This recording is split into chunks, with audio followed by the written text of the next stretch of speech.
You can get it anywhere. So what does a woman have to offer you to get you to pay for dinner? Because I saw, let me backtrack a minute. Backtrack. I saw that at the end of dinner, when you go to pay the bill, you whip out a deck of Uno cards to pay, yeah. and you make them play Uno to decide who pays the bill. Yeah, exactly.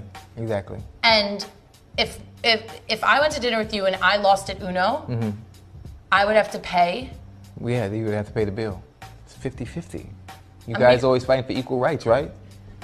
People, I don't know, Buck, if you speak Arabic, or clearly you talk about terrorism, but you need to understand the culture, you need to understand the language, you need to understand what is appealing, what is the message that ISIS actually is selling in these prison cells, right, and what they are selling online.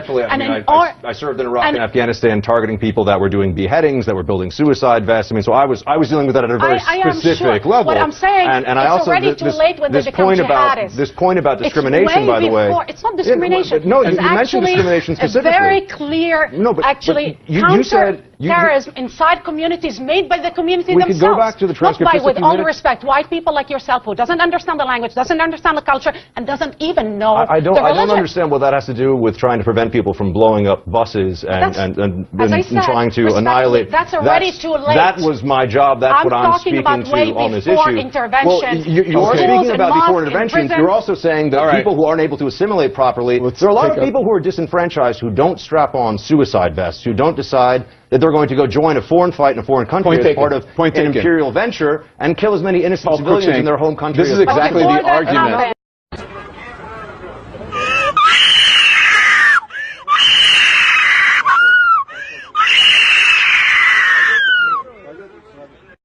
Republican nominee himself calling on Russia to hack his opponent. It might be an indication that he was obviously aware. That is just remarkable. That is breathtaking. I guess he's auditioning to be a political pundit after his job is over soon. That is incredibly disappointing to hear from the podium of the White House press secretary, because he essentially stated that the president-elect had knowledge of this, maybe even fanned the flames. It's incredibly irresponsible, and I wonder if his boss, President Obama, agreed. I'm merely saying there's probably another side to the argument. You seem wholly ignorant of it and not interested in learning it, and instead you are content with dismissing this guy as a moral criminal. And I'm saying that that's not the kind of conversation that leads to solutions. It's the kind that leads to demonizing other people. And that's bad. That's my point. Do you not accept that? Can you see what I'm talking about?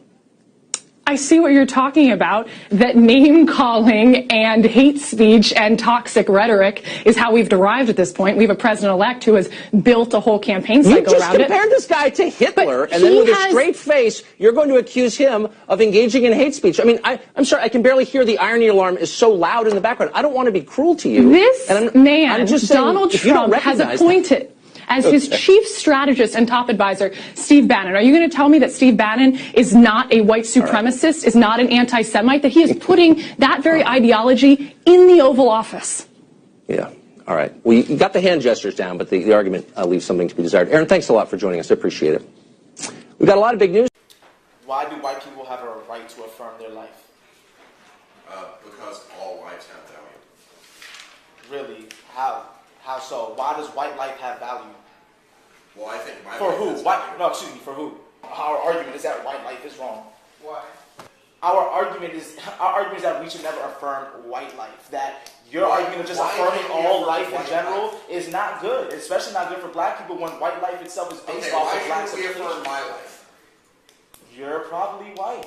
I am white. Why shouldn't we affirm my life? I don't understand why I have to care about your life anyway. There's no ethical reason as to why white people deserve to live. Affirming black life means that white death has to occur. That's why you should lose this debate and why your life ain't worth affirming. Can I kill myself, like, under your arguments? Sure. Okay.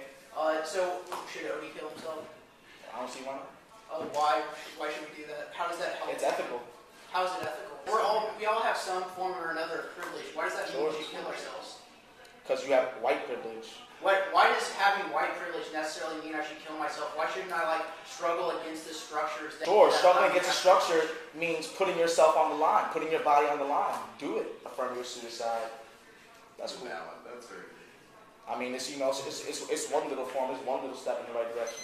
If you do the math associated with all the electoral votes from all of the states, if they go that way, if the lean Republican and likely Republican go red, and the lean Democrat and likely Democrat go blue, if you sign those out that way, and then you say that Donald Trump has the best day in the entire world, completely outperforms expectations, and he wins all of the toss-up states. He wins all 5 of those states, plus that electoral college vote in Maine that he's after. If he wins all of the toss-ups, which would be insane because nobody wins all of the toss-up states, even if Donald Trump did win all of the toss-up states, he would still lose.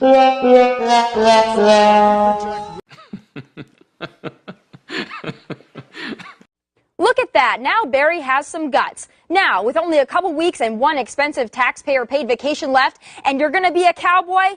Amazing. You got us into this mess. It was your administration that failed us in everything from healthcare to immigration and, yes, cybersecurity.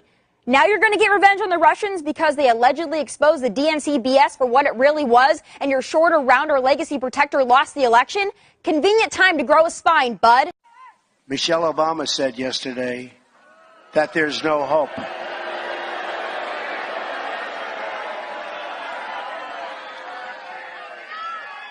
But I assume she was talking about the past, not the future, because I'm telling you, we have tremendous hope, and we have tremendous promise and tremendous potential. We are going to be so successful as a country again. We are going to be amazing. And I actually think she made that statement not meaning it the way it came out. I really do. Because I met with President Obama and Michelle Obama in the White House. My wife was there. She could not have been nicer. I honestly believe she meant that statement in a different way than it came out. Because I believe there is tremendous hope, and beyond hope, we have such potential. This country has such potential. You watch. It's going to be so special. Things are going to happen like you haven't seen happen in many, many decades.